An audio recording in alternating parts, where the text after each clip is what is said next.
If you want perfect chicken over rice, just pay attention and walk with me. Alright y'all, check this out. I was scrolling through the leaflet of one of the grocery stores near me trying to see what's on sale. There were two things that caught my eye and it gave me inspiration for this here recipe. The first thing is exactly what you're looking at, these chicken quarters. Quick break, that was salt. This is cayenne pepper. I feel like I use way too much cayenne pepper. When you flip these, don't use more cayenne unless you're a freak and you like that much spice. Now I'm gonna be honest with you. When I saw the chicken quarters on sale, I was like, I'd rather have chicken legs. But when I got to the grocery store, I was reminded that the stores around here are completely useless and they had none. As a result, I got these here chicken quarters, but you know what? That's okay because these were on sale and I saved some money. Now, if you're watching this and you have no idea what I've added, like I said, I've started with the pepper, the cayenne pepper. I have since added garlic powder and turmeric. We're also going to use this here seasoning blend. The base of it is cinnamon along with some other seasoning. I made it for the cinnamon rolls. If you want the full recipe for it, I recommend you go watch that video. I don't know what else to tell you. Something that I need to mention is that when you're working with chicken thighs, you need to add enough seasoning to get under the skin of the chicken. If you don't lift that skin and get underneath it, a whole part of your chicken is going to be bland,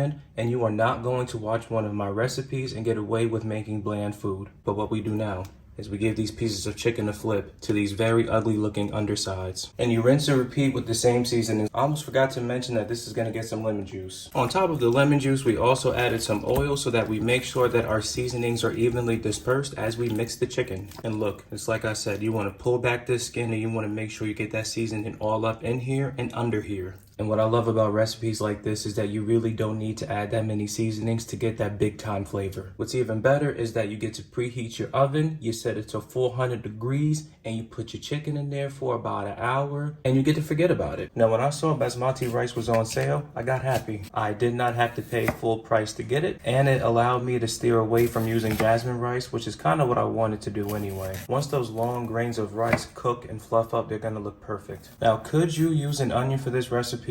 Of course, but I figured with the kind of rice that we're using and the seasonings that we're using, a shallot would just be a perfect choice. So just in case you need me to spell it out for you, we're gonna finally dice a shallot. I don't know how many of y'all watching right now are Eagles fans, but I happen to be one. I was not able to watch the game, but my cousin sent me a highlight of Jalen Hurts throwing an interception, somehow getting the ball back, and fumbling when he got the damn ball back. I don't even know how something like that is possible, but it's just a perfect summary of how the Eagles season has gone so far. You know, not too long ago I ran out of clarified butter and it breaks my heart. Don't get me wrong, regular butter is just as delicious. But it's just not the same, baby. Anyways, get this all warm and heat it up. With our oil and butter melted, you go in with the shallot and you let it saute until it softens. If you have watched literally any of my videos, then you already know what's going in right now. Let this garlicky goodness saute until it's fragrant. We are going to bring this rice absolutely over the top in terms of flavor, and it starts with black pepper. And we season the vegetables so that when we add the rice, it can just toast and soak up all of these flavors. This is salt, by the way. Now, seasonings like the turmeric and the cinnamon blend have really strong flavors, and while toasting them, while blooming them, absolutely does maximize their flavor profile. If you add too much of something, it'll completely cancel out everything else you have going on. The last two things I added were both cumin and cayenne pepper, because what the hell, a little bit more spice never hurt anybody. But it's like I said, we're gonna cook this over some heat so that the seasonings can toast and they can bloom and they can give as much flavor as possible to the rice.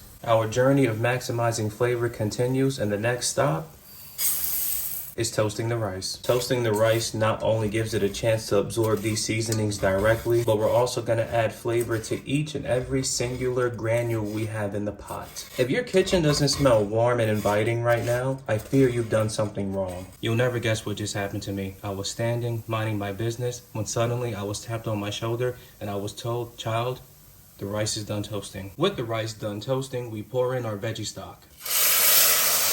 Mix it in, let that rice get incorporated. We bring it to a simmer, we reduce the heat down to low, and we let it cook low and slow until the rice is fluffy and fully cooked.